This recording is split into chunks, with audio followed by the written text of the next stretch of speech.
Hello, West Ham Network. It's Holly, and I'm here with your Hammers headlines for today, Wednesday, the 25th of June, run in association with KUMB.com. Now, today we are going to be discussing the latest on the Paqueta situation, a new recruit designed to boost our performance next season, and the England under-21 trio that we have got our sights set on. If you enjoy this video, please take a second to hit that thumbs up button, subscribe if you're new around here, and of course, get involved in that conversation down below in the comment section. So without further ado, let's get straight into your headlines for today.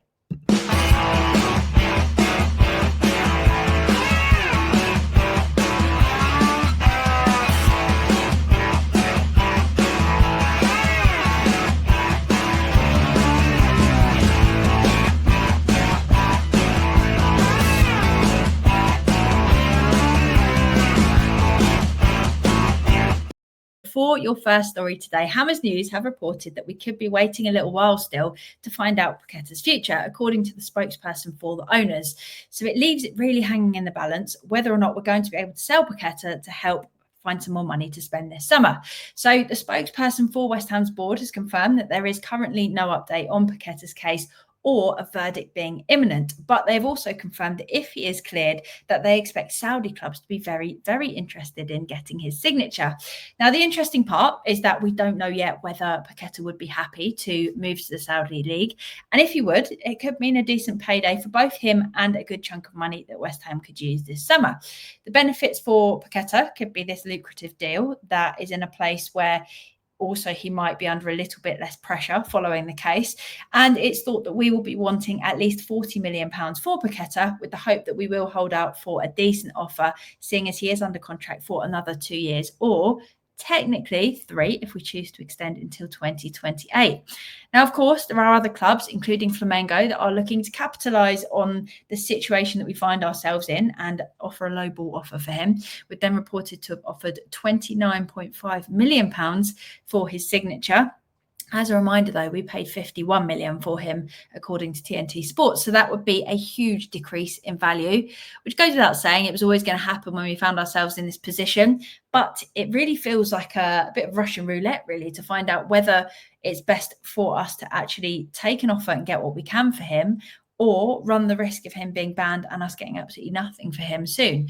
So it's all difficult, but it lies on when this verdict will come, because it seems like currently nothing can be done in terms of planning a season with him in our side or selling him to another club.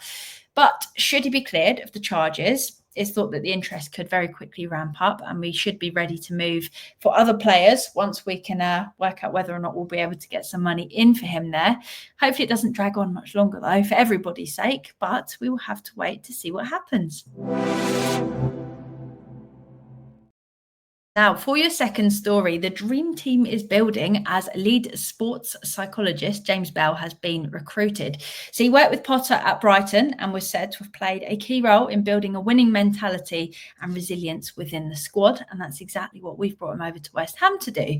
Personally, I'm delighted. Obviously, I want us to bring in players. That's my priority. But I think in terms of people behind the scenes, this is one that could prove very valuable, because I think that mindset and mentality is something that we've really struggled with in recent seasons. And if we're able to keep our mindset strong, regardless of previous games, whether we're winning, losing, confident, not, I think it can only be a positive thing that we're not playing based on the recent results or the feel around the club. So having that support from a psychologist within the team could be really beneficial. Sorry, that picture is so zoomed in. It was the only picture that I could find of him, poor James Bell. But are you happy to hear this news, or do you think this is something that we've not currently been needing? Let us know down below in the comments. For your final story, West Ham have their sights set on England under-21 trio, all of whom played against Spain in our recent international fixture. So the three of them are Tyler Morton, the Liverpool defensive midfielder, James McAtee, we've spoken about him a lot, midfield star for Man City, under-21s. He's not getting enough game time. He was left out of their squad for the Club World Cup, potentially so he could play for England. And he scored for England under-21s against Spain. He's a young, dynamic midfielder who scores goals. We've got Amari Hutchison being the third of that trio, but we're not prioritising a winger at this moment in time, so that doesn't feel like quite as strong of a link. Personally, I would be most excited for us to bring Pqueta in. We've spoken about the benefits of him a lot of times. Mr. Guardiola himself said that the only reason he hadn't shown that quality on the pitch more often was that he hadn't been given the minutes. And he said that his threat around the box is similar to what Phil Foden offers, which is obviously a good thing. So he seems to have all the exciting attributes that we'd need. Pep also spoke about how he understands that he's probably frustrated because he wants more game time and he wants to show that what he can do is great. However, he did say that in a dream world, he would keep Pqueta at Man City. So he can obviously see the prospect that he is.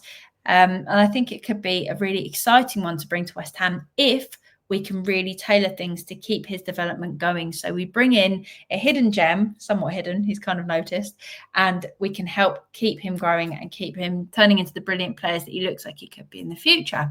But if we could bring in 22-year-old Pqueta for around £25 million, would you see this as a good bit of business? And would you like to see us make a move for Tyler Morton or Amari Hutchison? Let us know.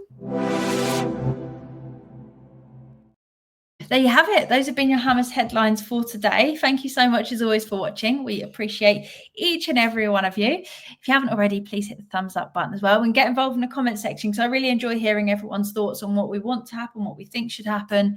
Everyone's got such different opinions about what our priorities need to be, whether we should be spending money on sports psychologists or saving every single penny for signings. The frustration is obviously building that the transfer window is moving along and currently we're not really making big moves.